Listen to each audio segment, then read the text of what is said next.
Welcome. Our program tonight is about people that suffer. How can a good God, who is supposedly all-loving and all-powerful, how can he permit evil? Our guest, Rabbi Kushner, is suggesting that God is all-loving but not all-powerful. And Dr. Norman Geisler is suggesting that God is both all-powerful and all-loving. And we're going to begin with questions again concerning this topic. And what is your question? Yes, this is to the rabbi. In one broadcast, you mentioned that God's enemy is man's unresponsiveness. Now, you've given two examples over the shows. One, the death of a young son might bring outrage, anger, etc. Another example you gave was one that these parents of maybe their son or daughter died, and then they would be uplifted. Maybe it would help their marriage, maybe it would help their community. Now, those are two opposite responses. They're not unresponsiveness, it's response. Now, what I want to ask is this. In light of that, what response do you think God requires or wants, or what would you like to see in an individual? And if that is a positive response, then what makes the negative response wrong? And especially in light of this unresponsiveness. Okay, let me distinguish between a couple of things. One is the response of people in the face of misfortune and tragedy, where I would hope they would find in their faith and in the presence of God the strength and the faith to survive tragedy, to keep on living and to affirm the worthwhileness of life even when life has been so cruel to them. The only thing you can do for a person you loved who has died is turn their death into an impulse for affirming life, not an impulse for denying it. That's the response I would like to see people come up with when they have been struck by misfortune. When I said several shows back that from the Hebrew point of view, the enemy of God, the obstacle to God's kingdom is not Satan, but human unresponsiveness, it wasn't that situation I had in mind. I mean the kind of unresponsiveness that says, because it is easier to steal than to work, I will steal. Because it's easier to tell a lie than to face the truth, I will tell a lie. That there is a kind of a moral law of gravity which pulls us down and tempts us to sleep late and eat too much and drink too much and take things that don't belong to us and take the lazy way out. That's the kind of human unresponsiveness to God's challenge, which is the source of moral evil in the world. Not natural evil, but moral evil. Is it not an easier response when there's a death of a young son to be angry and bitter rather than take that as an impulse to be better? Absolutely. The hard thing is to somehow take all of the white heat of your rage and channel it into something which will warm somebody else's life. That's the much more creative response. Self-pity, feeling sorry for yourself, jealousy, bitterness, unresolved anger, yeah, I think it's a lot easier to leave things there, and that's why religion really has to prod people to take the harder route. Geisler, you want to respond to that at all? No, I agree that the response that God desires is a positive response. He wants us to make it a stepping stone, not a stumbling stone. The only thing I think we'd probably disagree on is that I think that in doing that it's an all-powerful God who provides us the strength to do it, because frankly, in my own fallen, depraved, sinful state, as a rebel against God, I don't have the desire and the ability to accomplish that apart from His grace, and so I'm glad that there is a gracious, all-powerful God who gives me the motivation, the strength to do that. I would agree with every word of that, except one half of one. I would say an awfully powerful God, an awesomely powerful God. It doesn't have to be all-powerful to do that, but we've been through that before. Do you have a biblical basis for saying that God is limited, or is that just your own reaction to the situation of evil as you see it? A couple of things. I don't have a verse, because I don't turn to the Bible for proof texts, I turn to it for whole world. I think there are hints that sometimes God's power is, in fact, finite. One of my favorite ones, there is no book in all of Scripture that repeats the idea that the good are rewarded and the bad are punished as much as the book of Deuteronomy.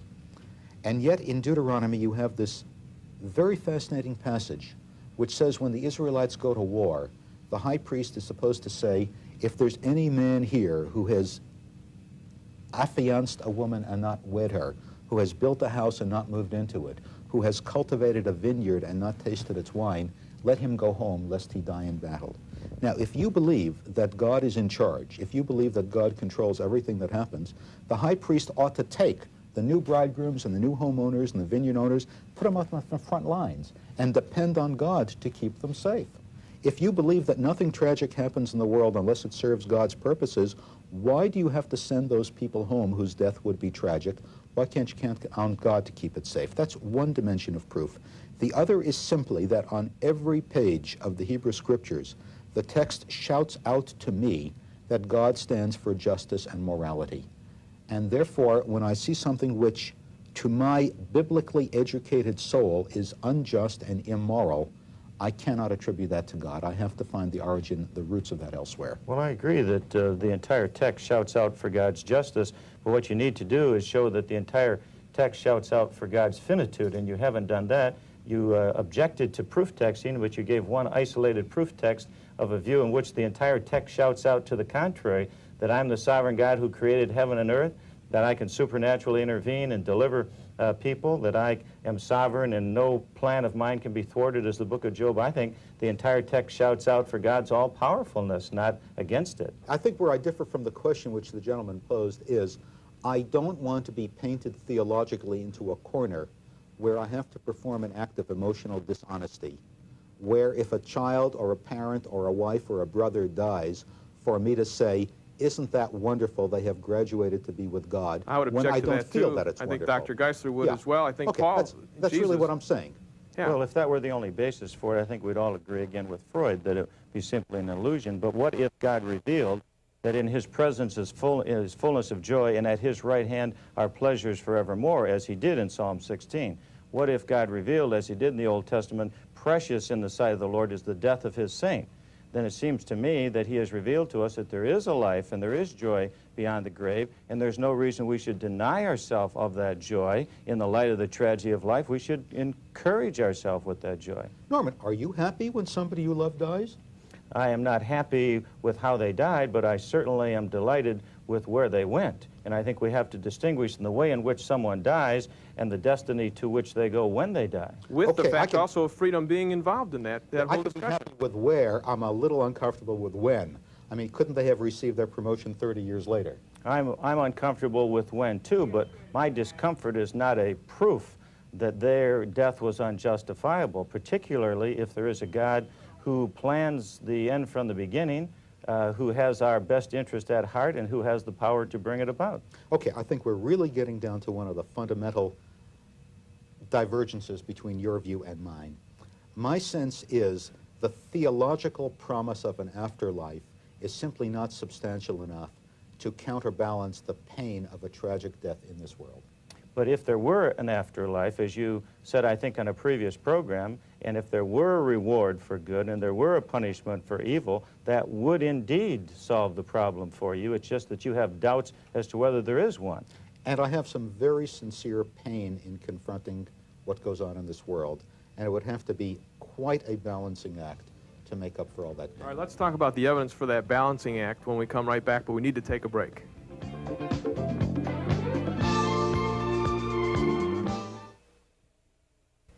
We're back, and Dr. Geisler, in one of your books, you said that this is the best possible way. This world is the best possible way to the best possible world. And yet, Rabbi Kushner is pushing you for some hard, concrete evidence that that is not just wishful thinking. I think he's pointed out about some of the authors that have painted the same scenario that we find in the book of Job, and others that nobody can see this this plan. Nobody can see this broad picture. Nobody's got proof that it's actually even there. What's the proof?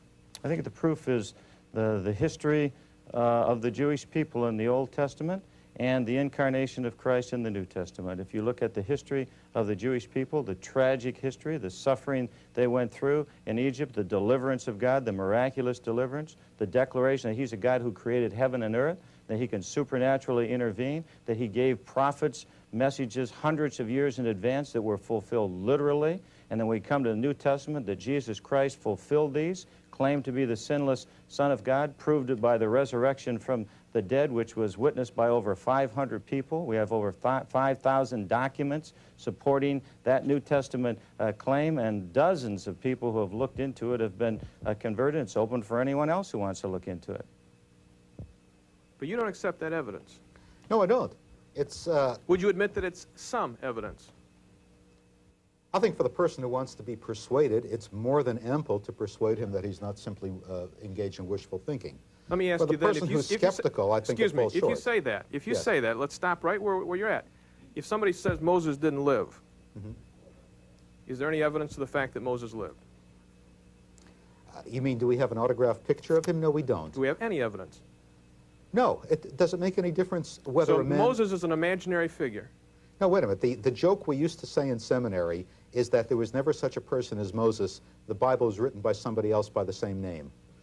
That is, we don't have proof of Moses. What we have is a book which is attributed to him. It is not the authorship which makes that book a religious lodestone. It is the contents. It is the truth.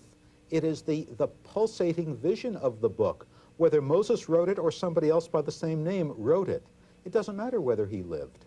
What matters is that whoever put this book together, whoever caught inspiration in a bottle and wrote it down black on white, has taught us something about how we should live, not how they lived. Make a comment to that, Norman? Well, yes, we have more evidence that Moses lived than perhaps any figure from the ancient world. He's referred to in more books by more people of historical nature, and virtually throughout the whole rest of the Old Testament. He's the central figure of their deliverance. If Moses didn't live, then we don't know that Caesar crossed the Rubicon. And the same thing is true in the New Testament. There's more New Testament documentary, historical witness that Jesus Christ lived, died, and rose from the dead than any event from the ancient history recorded in that time period. So if you can't believe that, then you can't believe anything. Where I was going with the question was that at that warm religious school called Evangelical, or the University of Chicago Theological Seminary, they helped put out what you find in the religious section of the Encyclopedia Britannica. In the Encyclopedia Britannica, there are more words listed to a certain person in the Encyclopedia Britannica, which I don't feel is a religious document, than anybody else in history. That person happens to be Jesus Christ. My question is, why would those folks put all of that information into a non-religious book concerning a person if it wasn't evidence that he actually lived? There's never been a philosopher, a skeptic, that has ever said in their history of the first 100 years A.D. that Jesus didn't live. John, I don't see what that proves. That all there that is proves, a person called Jesus that did live, which is evidence concerning the fact of a future life. Negative. John, all that proves is that the Encyclopedia Britannica was printed in a Christian society. All it proves is that Jesus is a very important figure for people in the English-speaking world. It doesn't prove that he existed. Are you saying he didn't exist? I'm saying I have absolutely no way of knowing whether he did or not. My own theory is that he probably did exist as a Jewish teacher of the first century and not as an incarnation of God. I mean, any more than you and I are incarnations of God. Is the New Testament a reliable record of his life? I think the New Testament is a partisan document. That is, we're going through an election campaign in which people say some very strong things about what American life has been like in the last few years. Their statements are accurate, but their statements are tendentious. They are partisan. The New Testament was written by people who are pleading a cause that may have moved them to leave out certain information, certainly moved them to defame the Pharisees, who deserve a much, much better fate than they receive in the New Testament. The New Testament is a hatchet job on the Pharisees. From that point of view, it is completely historically unreliable because it is a political, tendentious document. Whether it's accurate in other aspects, I don't know. The fact that the New Testament says Jesus fulfilled certain prophecies is not proof that he fulfilled them. It's only proof that somebody wrote that he did. So the New Testament's not a reliable document? No, I'm saying I have no way of knowing whether it's reliable or not. Well, I don't even know if today's it wasn't newspaper, reliable with regard to the Pharisees. So you do know. It's not perfect. Yes. Well, you do know it's unreliable with regard to the Pharisees. In at least one area where I have some independent knowledge, it is pretty strongly unreliable. Then it would be reasonable to assume that it might be unreliable in other areas, too. That's correct. Well, let me just share that if that's the case, then we can't trust anything from the ancient world because there's more documentary evidence closer to the original with more people and more eyewitnesses that have been verified for those documents than any event from the ancient world. The gap between the original record and the first books is less than 100 years. It's 1,000 years for others. The number of copies is about a dozen for the others. We have 5,000 for the New Testament. The number of witnesses for the rest resurrection of Christ alone, over 500 direct witnesses. We don't even have direct eyewitnesses for Tacitus, Thucydides, Herodotus, other books. So if you throw out the New Testament as a reliable document, you've just thrown out all of ancient history as reliable. First of all, Norm, I can sleep perfectly well tonight, having discarded the New Testament as a reliable guide to history. Secondly, that you have witnesses close to the event, especially in the ancient world, is not persuasive to me. There are people who fought in World War II in whose lifetime there were already legends about what happened in battles in which they took place, which are inaccurate. John Bright, the biblical historian, in his volume, The History of Israel, tells a story of growing up in Virginia where a Civil War battle had taken place, where there was a certain legend about how the site of the battle got its name, which everybody knew was false. But within the lifetime of people who had taken part in that battle, the legend was circulating. It's very plausible that for whatever reasons, people told stories which may or may not have happened, but which they hoped had happened, which they wished had happened. What you just said, Harold, is a proof of the very point I'm making. The only reason they knew those were legends is because there were eyewitnesses who could correct them. Now, the New Testament was written by those eyewitnesses.